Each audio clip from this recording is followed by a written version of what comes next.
আজকে যশোর জেলা বিএনপি আহত আজকের এই আলোচনা সভায় উপস্থিত শ্রদ্ধাভাজন সভাপতি, যশোর জেলা বিএনপির সংগ্রামী সভাপতি, আমাদের প্রিয় নেতা অ্যাডভোকেট সৈয়দ শাহরুল্লাহ সাবু, উপস্থিত আজকের আলোচনা সভার প্রধান অতিথি বাংলাদেশ জাতীয়তাবাদী দলের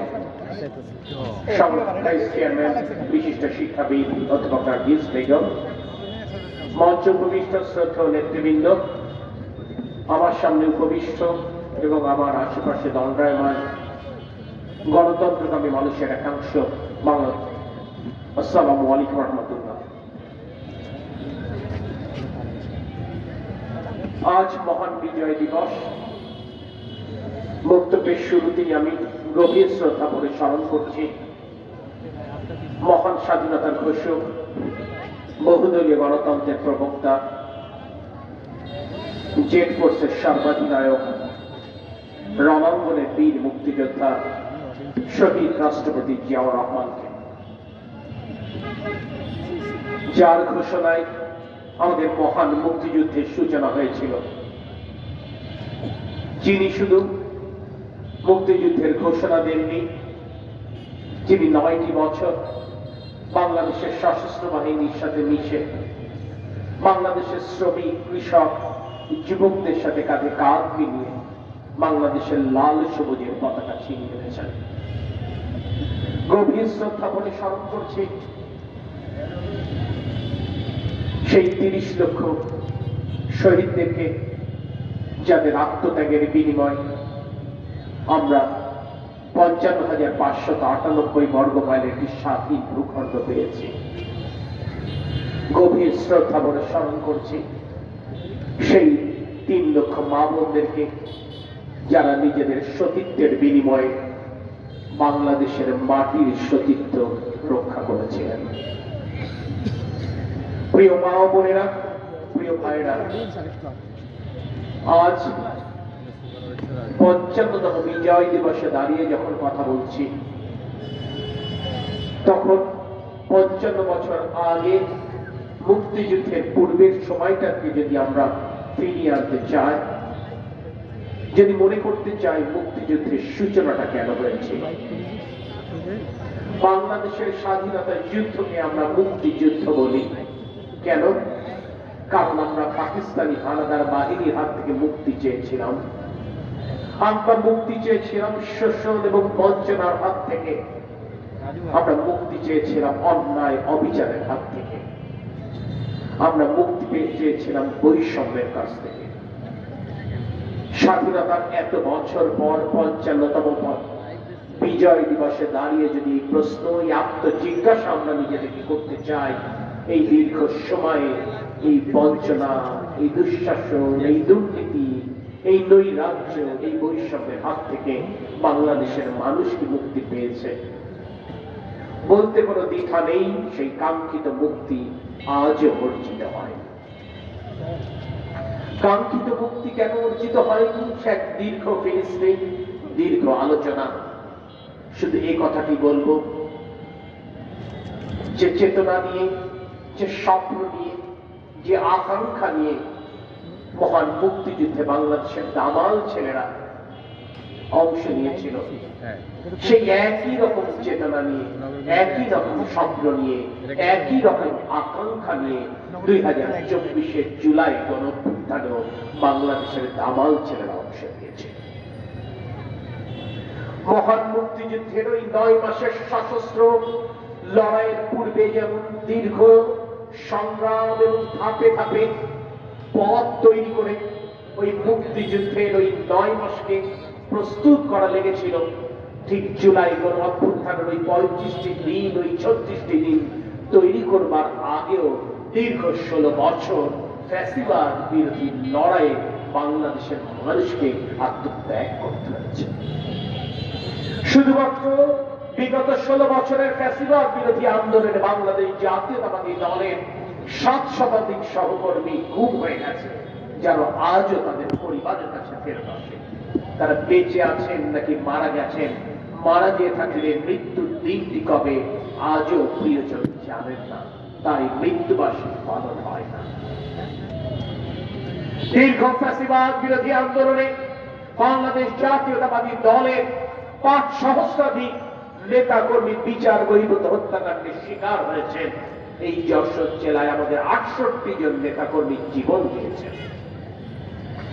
রক্তস্নাত সেই পথ বেয়ে ২৪-এর গণ অভ্যুত্থানের উপলক্ষ তৈরি হয়েছিল।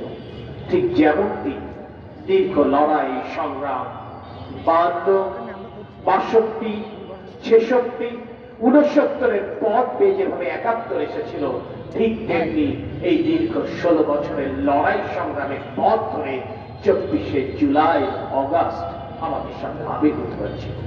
যে কথাটি বলছিলাম, যে স্বপ্ন, যে আকাঙ্ক্ষা, যে প্রত্যাশা নিয়ে ১৯৭১-এ দামাল ছেলেরা নিজের জীবন তুচ্ছ করে শত্রুর বিরুদ্ধে, হানাদারের বিরুদ্ধে অস্ত্র ধরেছিল, ২৪শে ঠিক একই রকম স্বপ্ন এবং আকাঙ্ক্ষা নিয়ে বৈষম্যহীন একটি বাংলাদেশ গড়বার অভিপ্রায়ে বাংলাদেশের দামাল ছেলেরা বুক চিতিয়ে আবু সাইদের মতো পরিবর্তিত পরিস্থিতিতে বাংলাদেশের ফ্যাসিস্টের দোষকদের বিরুদ্ধে বুক চিতিয়ে রাজপথে দাঁড়িয়েছে। প্রায় ১৬০০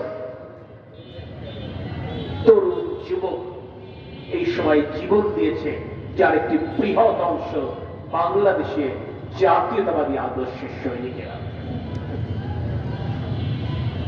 ৭১-এর সেই স্বপ্ন এবং আকাঙ্ক্ষা পূরণ হয়নি বলে ৫৫ বছর পর যে হাহাকার, ২৪-এর গণ অভ্যুত্থানের স্বপ্ন এবং আকাঙ্ক্ষা পূরণ হয়নি বলে যেন আরেকটি ২৪ বছর পরে আকাঙ্ক্ষা না করতে হয়, তার জন্য বাংলাদেশের জনগণকে সতর্ক করতে হবে, সচেতন হতে হবে। সেই সতর্ক এবং সচেতনতার বার্তা নিয়ে আগামী ফেব্রুয়ারিতে আসছে জাতীয় সংসদ নির্বাচন, গণতন্ত্রের উত্তরণের প্রাথমিক ধাপ। কারণ মহান মুক্তিযুদ্ধের মূল যে চেতনা, সেটি ছিল গণতন্ত্র, একটি গণতান্ত্রিক বাংলাদেশ। ২৪-এর লড়াই এবং সংগ্রামের মূল চেতনা ছিল ফ্যাসিবাদ বিরোধী বাংলাদেশ, একটি গণতান্ত্রিক বাংলাদেশ, গণতান্ত্রিক বাংলাদেশের আকাঙ্ক্ষা। তাই সেই গণতান্ত্রিক বাংলাদেশের আকাঙ্ক্ষা পূরণে বাংলাদেশের জনগণ সঠিক সিদ্ধান্ত নেবে, এটি কাম্য। আর বাংলাদেশের জনগণ যেন সঠিক সিদ্ধান্ত নিতে পারে, তাই বাংলাদেশের জনগণের কাছে গিয়ে বাংলাদেশ জাতীয়তাবাদী দলের কর্ম পরিকল্পনা আমাদেরকে বোঝাতে হবে বিএনপির নেতা কর্মীদের। নতুন বাংলাদেশের যে স্বপ্ন আজ বাংলাদেশ মানুষ দেখতে শুরু করেছে, সেই স্বপ্ন পূরণের চাবিকাঠি যে বাংলাদেশ জাতীয়তাবাদী দলের ঘোষিত ৩১ দফার মধ্যে লুকিয়ে রয়েছে, সেই স্বপ্নের চাবিকাঠি যে আমাদের প্রিয় নেতা তারেক রহমানের নেতৃত্বের মধ্যে লুকায়িত রয়েছে, সেইটি আসলে আপনার আমার দায়িত্ব হচ্ছে জনগণের কাছে স্পষ্ট করা। যদি জনগণের কাছে আমরা স্পষ্ট করতে পারি, তাহলে আমরা বিশ্বাস করি জনগণ ইনশাআল্লাহ সঠিক সিদ্ধান্ত গ্রহণ করবে। জনগণকে বোঝাতে হবে আজকে পরিবর্তিত বাংলাদেশে যখন নতুন বাংলাদেশের আকাঙ্ক্ষা নিয়ে আমরা উদ্গ্রীব, আমরা উৎকণ্ঠ, নতুন সূর্যোদয়ের অপেক্ষায় সমগ্র ৮ কোটি বাংলাদেশ অপেক্ষমান, ঠিক তখনই নতুন করে ৭১ এবং ২৪-এর পরাজিত শক্তিরা ষড়যন্ত্র শুরু করেছে। ৭১ এবং ২৪-এর পরাজিত শক্তিরা ষড়যন্ত্র শুরু করেছে বলেই ত্রয়োদশ জাতীয় সংসদ নির্বাচনের নির্বাচনী ইস্তেহার ঘোষণার পরের দিনই ইনকিলাব মঞ্চের প্রধান, আমাদের সহযোদ্ধা স্নেহভাজন শরীফ ওসমান বিন হাদির উপর পৈশাচিক হামলা করা হয়েছে, জীবন মৃত্যুর সন্ধিক্ষণে। আজ সেই ছেলেটি সিঙ্গাপুরের ন্যাশনাল ইউনিভার্সিটি হাসপাতালে চিকিৎসারত। সমগ্র বাংলাদেশের মতো যশোরবাসী, যশোর জেলা বিএনপি তার জন্য প্রার্থনারত। এটি একটি মেসেজ, পরিবর্তিত বাংলাদেশে গণতন্ত্রের উত্তরণের পথটি খুব মসৃণ হবে না। এই গণতন্ত্রের উত্তরণের পথে আবারও ৭১ এবং ২৪-এর পরাজিত শক্তিরা নতুন করে কাটা বেছাতে চায়। তাই আপনাকে আমাকে সতর্ক হতে হবে, আপনাকে আমাকে সচেতন হতে হবে। বিগত ১৬ বছর যেভাবে ঐক্যবদ্ধভাবে ফ্যাসিস্টের পতন নিশ্চিত করেছি, একইভাবে স্মার্ট কঠিন ঐক্য নতুন করে বিনির্মাণ করতে হবে এবং আমাদের কর্মসূচিতে জনগণের সম্পৃক্ততা বাড়াতে হবে। যদি সেটি বাড়াতে পারি, আমি নিশ্চিত ঠিক যেভাবে শেখ হাসিনার সকল কলা কৌশলকে উপেক্ষা করে বাংলাদেশের জনগণ গণতন্ত্র পুনরুদ্ধারের জন্য শেখ হাসিনার পতন নিশ্চিত করে প্রাথমিক বিজয়টি অর্জন করেছে, ইনশাআল্লাহ আগামী জাতীয় সংসদ নির্বাচন উৎসব মুখর করবার মাধ্যমে চূড়ান্ত বিজয়টি নিশ্চিত করতে সক্ষম হবে।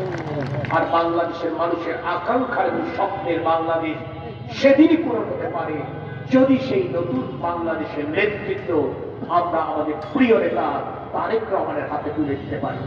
সমগ্র বাংলাদেশ জিয়াউর রহমান এবং দেশের নেত্রী বেগম খালেদা জিয়ার রক্তের এবং আদর্শের উত্তরাধিকার তারেক রহমানের জন্য অপেক্ষা করছেন, যিনি দীর্ঘ প্রায় 18 বছর পর স্বদেশের মাটি স্পর্শ করবেন আগামী 25শে ডিসেম্বর। তাই আসুন আমরা আজ থেকে, এই মুহূর্ত থেকে তাকে স্বাগত জানাবার জন্য প্রস্তুতি নিই। শুধু তাদের স্বাগত একটি দিনের আনুষ্ঠানিকতায় জানালে হবে না। ভোট বিপ্লবের মাধ্যমে, ধানের শীষে প্রতীকে ব্যালট বাক্সে ভরবার মাধ্যমে, জনগণের সমর্থন ঘরে ঘরে যে আদায়ের মাধ্যমে, রাষ্ট্র পরিচালনায় জনগণের সরকার পুনঃপ্রতিষ্ঠার মাধ্যমে এবং সেই জনগণের সরকারের নেতৃত্ব জনগণের পক্ষে তারেক রহমানের হাতে তুলে দেবার মাধ্যমে প্রকৃত মর্যাদা এবং সম্মান আমরা দিতে পারবো, সেই আশাবাদ ব্যক্ত করে আমি আমার কথা শেষ করছি। আল্লাহ হাফেজ। বাংলাদেশ জিন্দাবাদ, বাংলাদেশ জাতীয়তাবাদী দল জিন্দাবাদ, শহীদ রাষ্ট্রপতি জিয়াউর রহমান বীরুত্তম অমর হোক, দেশ নেত্রী বেগম খালেদা জিয়া জিন্দাবাদ, আমাদের প্রিয় নেতা তারেক রহমান জিন্দাবাদ।